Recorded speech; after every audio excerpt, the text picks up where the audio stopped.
Hello everyone, কেমন আছেন সবাই? আপনাদের দোয়ায় আলহামদুলিল্লাহ, আল্লাহ তাআলার অশেষ মেহেরবানিতে আমি রয়েছি বিন্দাস। মোটরসাইকেল শুধু একটা বাহন নয়, এটা একটা অনুভূতি, একটা স্বাধীনতা। হেলমেটের ভেতরে থাকা আমি আসলে বাইরের পৃথিবীর প্রতিটা মুহূর্তকে আরো গভীরভাবে অনুভব করতে থাকি। দু চাকার বন্ধু আর খোলা রাস্তা, এই তো জীবন। প্রতিটি মোড় যেন এক নতুন গল্প। ক্যামেরার লেন্স দিয়ে আমি শুধু দৃশ্য ধরি না, আমি ধরি আমার প্রতিটি রোমাঞ্চকর স্পন্দন। হয়তো আমার পথটা একা, কিন্তু আমার সাথে আছে লক্ষ হৃদয়ের ভালোবাসা। কি বলেন বন্ধুরা, নেই আপনারা সঙ্গে? বৃষ্টি ভেজা পথ আর ঠান্ডা বাতাস যেন প্রকৃতির সাথে একাত্ম হওয়ার নিমন্ত্রণ। এরকম কিন্তু কিছু অনুভূতি শুধুমাত্র বাইক রাইড ছাড়া আপনি পাবেন না। যত দূর চোখ যায় শুধু পথ আর আমি। এই অনুভূতি ভাষায় প্রকাশ করা খুবই কঠিন। মোটো ব্লগিং আমার কাছে শুধু ভিডিও বানানো নয়, এটা একটা ডায়েরি যেখানে জমা থাকে আমার প্রতিটি অ্যাডভেঞ্চার। আসুন আমার সাথে যোগ দিন এই রোমাঞ্চকর যাত্রায়। আমি আবিষ্কার করি নতুন দিগন্ত। মোটরসাইকেল চালানো একটা শিল্প, আর এইটা আমার ক্যামেরা সেই শিল্পের ক্যানভাস। প্রতিটা নতুন রাস্তা যেন একটা অজানা গল্পের পাতা, যেখানে শুধু আমার জন্য অপেক্ষা করে নানান সবকিছু। নতুন পরিবেশ, নতুন রাস্তা, নতুন আবহাওয়া, নতুন খাবার, নতুন সবকিছু। আসলে নতুন কিছু দেখতে আমার খুবই ভালো লাগে। মোটরসাইকেলের গর্জন তো আমার হৃদয়ের স্পন্দন, আর পথের বাঁকগুলো যেন জীবনের নতুন নতুন মোড়। ক্লান্ত শরীরে যখন ঘরে ফিরি, তখন ক্যামেরার ফুটেজগুলোই মনে করিয়ে দেয় আজকের দিনের অসাধারণের কথা। শুধু গন্তব্য নয়, পথের প্রতিটি মুহূর্ত মূল্যবান। আমার ক্যামেরা সেই মূল্য ধরে রাখে। আশা করি আমার ভিডিওগুলো আপনাদের ভালো লাগবে। অন্যদের মুখে হাসি ফোটাতে পারা, তাদের উৎসাহিত করতে পারা, এটাই আমার মোটো ব্লগিংয়ের সবচেয়ে বড় প্রাপ্তি। প্রকৃতির কাছাকাছি আসার চেয়ে ভালো উপায় আর কোনো কিছু হতে পারে না। বাতাস আমার সঙ্গী আর দিগন্ত আমার ঠিকানা, আর উপরে রয়েছে ওই নীল আকাশ যেখানে কোনো সীমানা নেই। কষ্ট আর আনন্দ মিলেই তো জীবন, আর আমার রাইডগুলো সেই জীবনের প্রতিচ্ছবি। বন্ধুরা, হয়তো আমি একা রাইড করি, কিন্তু আমার ভিডিওগুলো অন্যদের সাথে একদমই মিলবে না। মোটরসাইকেল আমার স্বাধীনতা, আর ক্যামেরা সেই স্বাধীনতার সাক্ষী। আর আপনারা রয়েছেন আমার সঙ্গী, এবং আপনাদেরকে সঙ্গে নিয়ে ঘুরে বেড়াতে চাই অনেক অনেক অনেকটা পথ।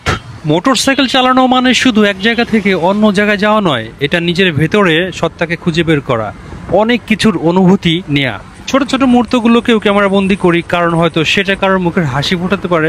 প্রকৃতির নীরবতা আর আমার ইঞ্জিনের গুঞ্জন এক অসাধারণ মেলবন্ধন। যতবার রাস্তায় বের হই মনে হয় যে নতুন করে বাঁচতে শিখি।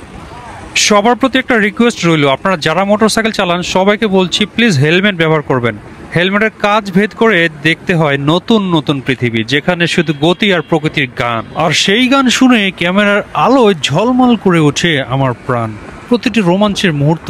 আমার ভিডিওগুলো শুধু বিনোদন নয়, এই জন্য এক খোলা আমন্ত্রণ। আসুন নিজের মতো করে বাঁচতে শিখুন। ছোটোখাটো বাধাগুলো আমার যাত্রাকে আরও রোমাঞ্চকর করে তোলে। দিগন্তের হাতছানি আর অজানার পথে ছুটে চলা, এটাই তো আমার জীবনের মন্ত্র।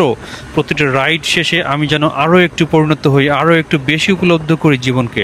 আমার মোটো ব্লগিং আমার জীবনের ক্যানভাস, যেখানে আমি রং তুলের আঁচড়ে আঁকি আমার স্বপ্নগুলো, আর সেই স্বপ্নগুলো আমি আপনাদের সঙ্গে শেয়ার করি।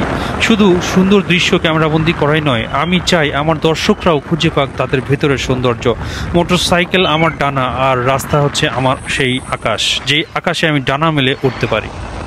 এখন আপনাদেরকে সামান্য কিছু টিপস দিই। আপনারা যখন লং রুটে যাবেন, চেষ্টা করবেন কোনো ট্রাকের পিছনে না থাকার জন্য, এবং অবশ্যই হেলমেটটা গ্লাসটা বন্ধ করে দিবেন, কারণ ট্রাকের ভিতরে বেশিরভাগ সময় বালি, ইট বা এই ধরনের কোনো ম্যাটেরিয়ালস নিয়ে যাওয়া হয়, যেগুলো খুব প্রচণ্ড গতিতে আপনার দিকে ধেয়ে আসবে, এবং সেগুলো যদি আপনার চোখে প্রবেশ করে, এমনও হতে পারে আপনার চোখটি নষ্ট হয়ে যেতে পারে। অবশ্যই এটা মাথায় রাখবেন, একটি হেলমেট সবসময় আপনাকে সেফটি দেয়। হেলমেটটা অবশ্যই ব্যবহার করবেন, এবং অ্যাক্সিডেন্ট বা দুর্ঘটনার হাত থেকে বেঁচে থাকার চেষ্টা করবেন ইনশাল্লাহ। এবং আরও একটি গুরুত্বপূর্ণ বিষয় হচ্ছে লুকিং গ্লাস। হাই রোডে সব সময় আপনার লুকিং গ্লাসগুলো ঠিক করে রাখবেন এবং ফলো করার চেষ্টা করবেন। ইন্ডিকেটরগুলো বোঝার চেষ্টা করবেন এবং ইন্ডিকেটর মানার চেষ্টা করবেন, তাহলে অ্যাক্সিডেন্টের হাত থেকে কম থাকবেন। যখন কোনো গাড়িকে আপনি পাস করবেন বা ওভারটেক করবেন, তখন ভালো মতো দেখে নেবেন যে আপনার পিছনে কোনো গাড়ি আছে কিনা। যদি গাড়ি না থাকে এবং সামনে যদি পর্যাপ্ত পরিমাণে জায়গা থাকে এবং আপনার গাড়িটি তখন আপনি ওভারটেক করতে পারেন মনে হয়, তখন হচ্ছে গাড়িটিকে ওভারটেক করে নিয়ে যাবেন খুবই সাবধানে। কারণ সময়ের থেকে জীবনের মূল্য সব সময় অনেক বেশি। যারা আমার অডিয়েন্স রয়েছেন সবাইকে একটি অনুরোধ করব যে আপনার যদি একটি বাইক থাকে তাহলে অবশ্যই ছুটির দিনে সময় করে একটু ঘুরে আসবেন, এবং যেখানে ঘুরতে যাবেন যাওয়ার আগে সেই জায়গাটা সম্বন্ধে অবশ্যই ভালো করে খোঁজ খবর নেবেন, জানার চেষ্টা করবেন সব কিছু। তারপরে একদম ফুল প্রিপারেশন নেবেন, মোটরসাইকেল ঠিক আছে কিনা, ব্রেক ঠিক আছে কিনা, সব কিছু ঠিকঠাক আছে কিনা জেনে শুনে তারপরে ঘুরতে বের হবেন। সবাই ভালো থাকুন, সুস্থ থাকুন, আমার জন্য দোয়া করবেন যেন সামনে আরও ভালো ভালো ভিডিও আপনাদেরকে উপহার দিতে পারি। আল্লাহ হাফেজ।